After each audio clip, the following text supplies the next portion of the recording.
Before starting today's video, don't forget to subscribe to the channel and like the video to encourage us to provide the best. To provide some context, I am a passionate heavy metal fan who frequents shows around my tri-state area. Unfortunately, my small town lacks any substantial musical scene, leaving me with no choice but to travel at least an hour away to catch any shows that interest me. My wife, who is also a metalhead, often accompanies me on these trips, which can involve traveling several hours to a favorite venue that attracts many European acts. On one occasion, we had just finished watching a performance by the Swedish melodic death metal band, Dark Tranquillity, at a venue a few blocks away from our hotel. It was around 2 a.m., and we had stayed behind to meet some of the bands, which delayed our exit. As we left the venue, we found ourselves walking with a large group of fellow metalheads who were also staying at the same hotel. If you're a fan of the heavy metal scene and regularly attend live shows, you'll know that it's a pretty close-knit community. Everyone is usually friendly and talkative, discussing the current and past shows, meeting band members, and engaging in jovial conversations. Despite needing to use the restroom for over an hour, I had refrained from doing so during the band's performance and afterwards, since there was a long line. However, as I had consumed a few drinks, I had to go pretty bad. Instead of waiting until we returned to our room, my wife and I decided to split up, and I headed to the public restroom located at the bottom of the parking garage. Upon entering, I assumed I was alone and began to relieve myself at the first urinal. As I was finishing up, a large bald man walked in, stopped in front of the door, and stared at me in surprise. He then moved towards the sink to wash his face, and I started washing my hands. He looked over and asked me what I was doing out so late, to which I responded that I had just come back from a heavy metal concert. He expressed interest in the music and asked if I wanted to buy something from him, rummaging through his gin pockets. I attempted to politely decline his offer and informed him that I needed to leave. However, he quickly shuffled in front of me, partially blocking the door, and appeared to be angry. He was considerably taller than me, and I am a rather short individual, so he didn't have to do much to loom over me. He exclaimed that there was no need to be rude, and once again offered to sell me something. I reiterated that I was not interested and was simply trying to leave. At this point, I began to tense up and fear a physical altercation, but I was too exhausted from the 3 hours I had just spent jumping around and colliding with other concertgoers. The man grabbed my arm once more, this time more firmly, and demanded that I pay attention to him. I lost my composure and told him that he was the one being unpleasant and that I was exhausted and only wanted to leave. He then shoved me from the chest, but not forcefully, and stepped closer, threatening to start a fight. I realized that I was completely unarmed because I had left my pocket knife at home, knowing that I couldn't bring it into the venue due to security measures. As the situation was about to escalate, the man continued to block my path, and I was trapped in the small restroom. As I was contemplating a possible scuffle, the restroom door creaked open again, and a group of 5 guys dressed in black t-shirts, studded leather jackets, and adorned with band logo patches walked in. One of them, a Hispanic guy with long, curly, dark hair, noticed me and exclaimed, "Ah, dude, what's up? This was a sick show tonight, wasn't it?" Another one of his friends, a Hispanic guy with a shaved head, seemed to sense that something was off and asked me, "Is this guy giving you crap, man?" I glanced back at my bald attacker, who suddenly looked worried, and then at the 5 guys at his back, who were all dressed in metal gear and appeared pretty intimidating. He quickly said, "Nah, man, we're just talking," and I interrupted, fed up with his behavior. "Now we're done talking. Get out of my way, and next time, don't be an ass." I barged past him, and as I was leaving, the Hispanic guy with long hair wished me a good night. Later, as my wife and I were heading up to our hotel room, we decided to stop at the in-hotel bar and grill for a quick bite to eat. While we were waiting in line to order, we heard laughter and loud voices coming from the lobby. We turned around and saw the same group of 5 guys, who were now making their way back towards the snack shop and bar and grill. The long-haired guy notices us and says, "Oh man, check this out." He points towards the lobby and the entrance to the parking garage. We see the bald guy lying on the ground, being handcuffed by 2 police officers. One of the officers has a taser in hand, and the wire is connected to the guy's side. The long-haired guy explains that the bald guy had stayed in the restroom after they left.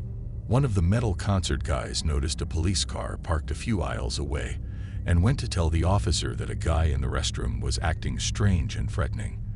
The officer and his partner decided to investigate and entered the restroom just as the metal concert guys were going up the glass tube elevator to the hotel lobby.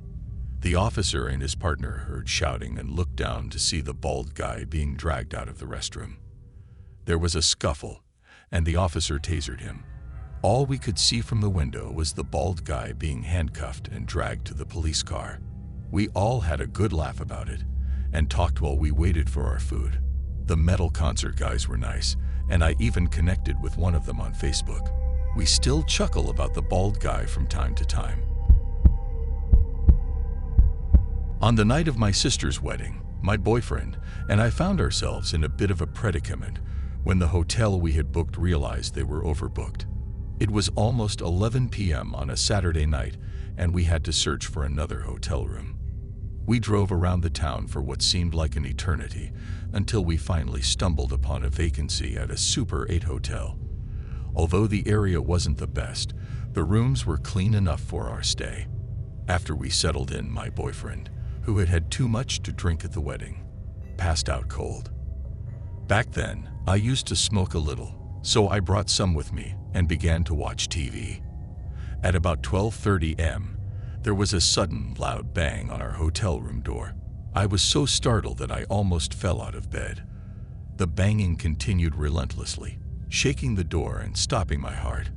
I should mention that the hotel's entryways were set up on the outside, so the person on the other side of the door did not have to come inside. I tried to wake up my drunk boyfriend, but to no avail.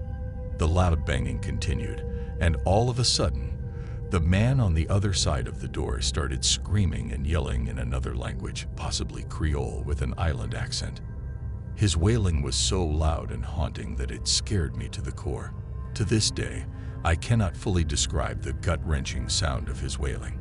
I was too terrified to approach the window and look outside, and calling the police was out of the question because of the smell of smoke in the room. I attempted to call the front desk, but the phone just kept ringing for at least 20 to 30 minutes while the banging, wailing, and foreign words continued at an alarming volume. I was afraid that the man on the other side of the door was going to kick it in or smash the window because he seemed to be going crazy. I was so frightened that I retreated to the opposite corner of the room and sat there crying until the chaos finally subsided. No one from the surrounding rooms ever emerged, so perhaps they were all unoccupied. It felt like the ordeal lasted an eternity, but eventually I heard the man descend the outdoor stairs and leave. Nonetheless, I didn't sleep for the rest of the night. When my boyfriend finally awoke, I recounted the events of the previous night, and we hastily departed. Upon checking out, I inquired of the woman at the front desk whether any incidents had been reported by other guests, but she replied in the negative. Is this kind of occurrence normal for this establishment? I have never been so relieved to leave a hotel in my life. This event took place approximately 2 years ago, when I was 17. I was on vacation with my mother in South Africa, and we stayed in Cape Town for a few nights before returning home to Australia. My mother had shared many stories of unsettling experiences she had as a child growing up in South Africa, so I was always somewhat on edge. On the morning before our departure, I went down to the breakfast buffet later than usual, and I arrived just as my mother was about to head back upstairs to pack up. The hotel was quite nice, with plenty of staff around, so she wasn't concerned about leaving me by myself to eat. While eating, I noticed a 40-year-old Indian woman sitting nearby, looking at me. Although it wasn't particularly unusual, I kept it in the back of my mind.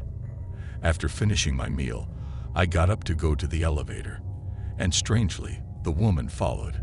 We both entered the elevator, and I pressed the button for my floor, but she didn't select a floor. At the time, I didn't think much of it. As the doors closed, she began asking me questions, such as where I was from and how old I was. I don't think English was her first language. I informed her that I was 17 and from Australia, and she mentioned that her brother lived there. Thankfully, the elevator reached my floor, and the doors opened. I am usually quite shy, so I didn't want to continue speaking with her any longer. The woman's friendly inquiries made me feel uneasy and uncomfortable, but she persisted in conversing with me. Suddenly, she suggested, "You should come and see my room." But she immediately halted herself and indicated a room to my left with an open door. I was thoroughly creeped out at this point, but I instinctively peered inside. To my horror, there was a man sitting on the edge of the bed, facing us, and he was gazing at her. My stomach plummeted, and I promptly sprinted towards my room. They didn't pursue me, and I reached my room safely. When my mom asked me why I was panting, I briefly mentioned the incident to her, but I didn't go into much detail. At that point, I hadn't pieced together all the clues, such as her presence at breakfast, her failure to select a floor in the elevator, etc.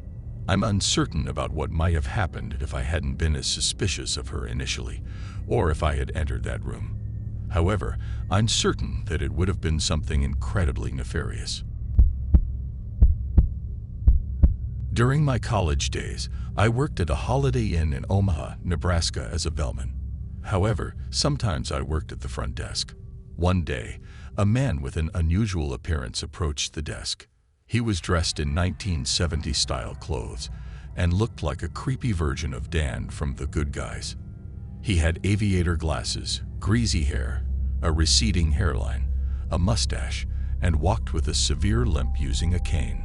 He asked me where he could purchase paramedic patches, claiming he was called into town for a special assignment but needed to provide his own patches. I found this suspicious and told him I didn't know where to buy them. Later, I received a call to check out a room where there was a report of no hot water. Upon arriving, an old lady answered the door in a nightgown but remained motionless with a gaping mouth, reminding me of someone who had undergone a lobotomy. I noticed legs lying motionless on the bed but didn't investigate further. I turned on the water, and it was instantly extremely hot.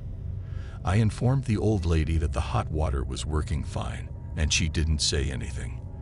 Later, the strange man from earlier came back to the desk, complaining about no hot water in his room. I put two and two together and followed him to his room slowly, as he was very dependent on his cane. As we arrived at the room, the old lady was still standing there with a gap in her nightgown, but this time she didn't say a word. I noticed that the pair of legs on the bed belonged to an old man who was now sitting. He too was motionless, staring at me with his mouth open. I explained to the strange man that the hot water was working just fine, but he seemed more interested in his duffel bag.